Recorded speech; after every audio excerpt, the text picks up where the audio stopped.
tambahan seperti Kennedy, Sarlachung, Korean, Wan Yongning. Oke deh, tanpa berlama-lama lagi, yuk langsung saja kita bahas alur cerita filmnya. Okidoki, cekidak.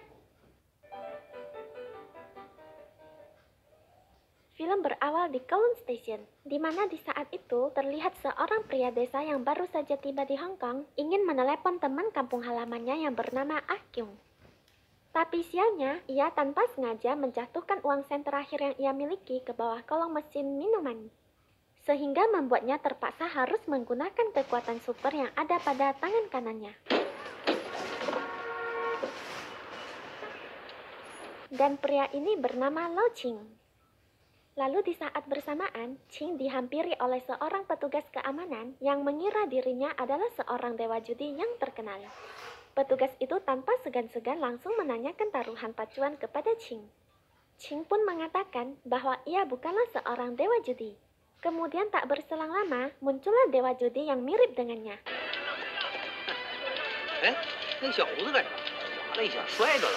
Dan tanpa Ching sadari, tas miliknya ternyata telah dicuri oleh seorang pencuri ulung bernama Smart. Ching lalu bergegas mengejarnya, hingga terjadilah perang epik di antara mereka berdua.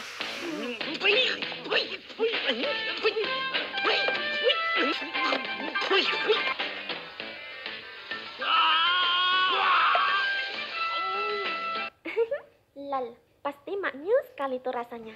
Enak. Karena di sini Smart masih saja tidak mau mengembalikan tas milik Ching, Ching pun dengan terpaksa menggunakan tangan kanannya. Sambil meminta maaf kepada ayah, ibu, dan neneknya, Ching pun...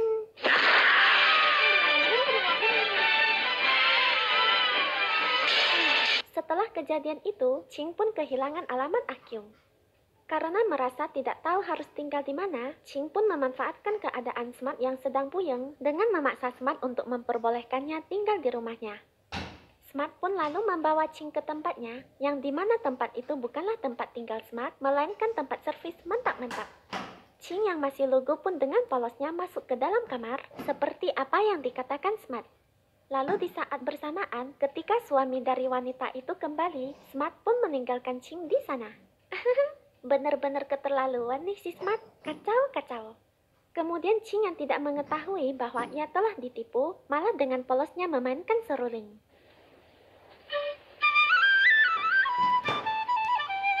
Karena wanita ini merasa dipermainkan oleh Ching, ia pun langsung memanggil suaminya. Ching pun akhirnya dihajar. Pada malam harinya, ketika Smart sedang santai-santainya menikmati semangkok mie, tiba-tiba saja... Ternyata itu adalah Ching yang sudah babak belur. Kemudian Ching yang sudah terlihat marah langsung memaksa Smart untuk melepaskan semua pakaiannya.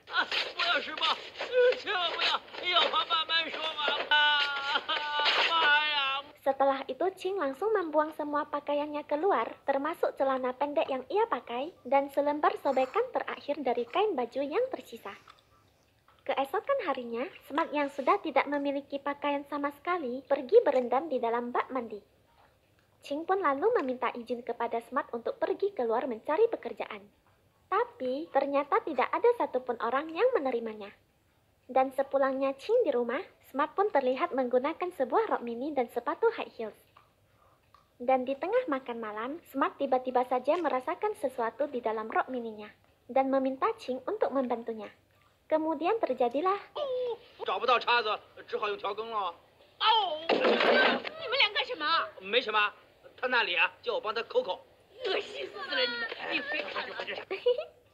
Ada-ada aja kelakuan mereka berdua. Dan di saat jam 2 malam, Smart tanpa sengaja melihat Ching sedang berdoa untuk dirinya agar bisa menjadi orang yang lebih baik lagi dan segera mendapatkan pekerjaan. Setelah melihat apa yang dilakukan Ching, keesokan harinya Smart pun mengajak Ching untuk mencari pekerjaan bersama. Sampai akhirnya mereka mendapat pekerjaan sebagai pelayan restoran. Tapi tak berselang lama, Ching tanpa sengaja mendatangi salah satu meja kelompok gangster yang sedang meributkan wilayah kekuasaan. Ching pun terkena masalah. Tapi untung saja Smart datang membantu Ching. Dan ketika mereka berdua mencoba untuk lari, Smart malah tertangkap dan dipukul. Ching kemudian menggunakan kekuatannya untuk menyelamatkan Smart.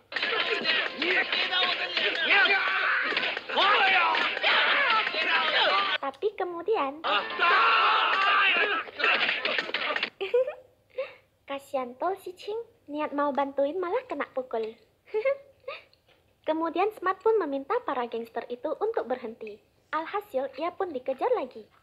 Smart pun kemudian menyandra seorang wanita cantik agar para gangster berhenti untuk mengejarnya. Lalu tiba-tiba teman seperguruan Mandy muncul menghajar para gangster dan menyelamatkan Mandy. Dan di saat Mandy dan Cheng Wei akan meninggalkan tempat tersebut, Ching pun meminta maaf atas perlakuan Smart. Setelah itu Ching dan Smart pun kembali dikejar. Dan ketika mereka sudah berhasil meloloskan diri, Ching yang sudah tidak tahu harus mendapatkan pekerjaan di mana lagi, mencoba untuk meminta petunjuk. Dan tiba-tiba saja, ia mendapatkan wangsit entah dari mana datangnya.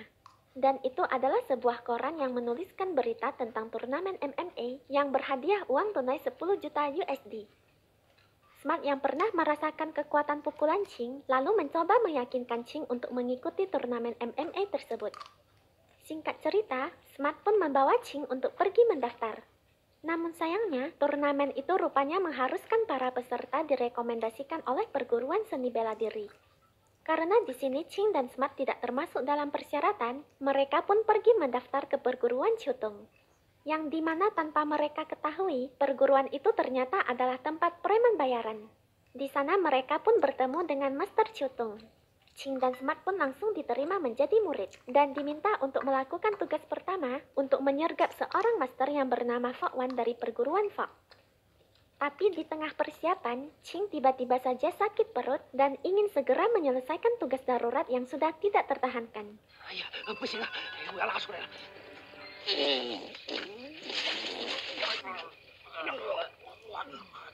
Kacau. Lalu tak berselang lama, orang yang ditunggu akhirnya muncul. Tapi karena Ching sedang berjuang keras di dalam semak-semak, membuat Master Fok mengetahui bahwa ada orang yang sedang bersembunyi di sekitarnya. Master Chiu pun terpaksa harus keluar beserta para pengikutnya. Mereka pun mulai menyerang Master Fok. Dan di saat Master Fok berhasil mengalahkan Master Chiu, ia tiba-tiba diserang. Ching yang melihat hal itu datang menyelamatkannya. Kemudian dari kejauhan terlihat Mandy dan Chen datang membantu.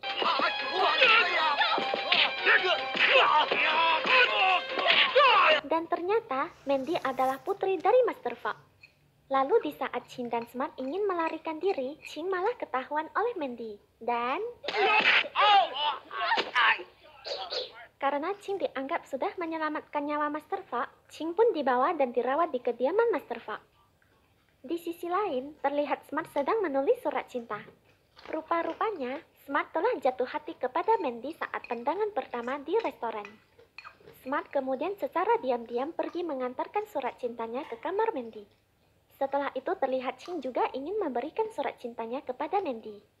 Tapi di sini Mandy keburu kembali dari kamar mandi dan membuat Ching gagal melaksanakan misinya.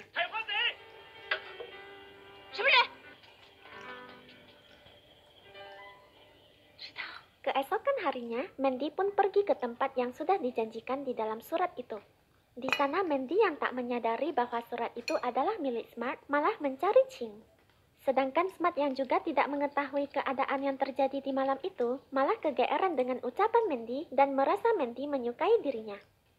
Lalu di saat Mandy meminta Smart untuk menyerahkan suratnya kepada Ching dan mengatakan Smart sudah ia anggap seperti saudara, Smart pun menangis. Kasian tol, pasti nyesek banget tuh. Ini nih yang dinamakan cinta bertepuk sebelah tangan. Yang sabar ya Smart.